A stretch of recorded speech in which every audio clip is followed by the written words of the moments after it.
Here comes the covenant to Abraham. So the flood is between Adam to Noah. Adam prophesied by Enoch for the coming flood, and Noah was survived to fulfill his purpose.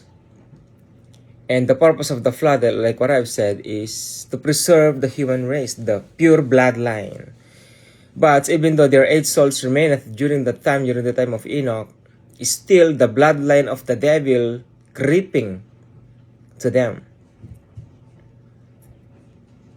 That's why, as you can see, as a summary, from Genesis, from the Lord Jesus Christ is the pure bloodline. The Lord Jesus Christ is a pure bloodline of Adam and Eve.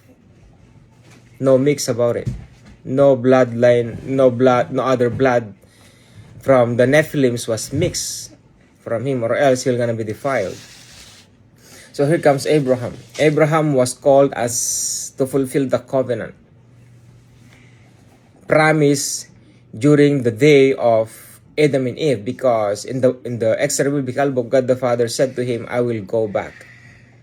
I will go back for the second time, the second Adam. So here comes the covenant, my dear brethren. That is why whoever bless Abraham, bless the nations. Whoever curse Abraham, curse the nations. I will bless those who bless you and curse those who curse you. And he will be the father of many nations, not only by the Jews. So if we're going to look at the life of Abraham, is about the covenant.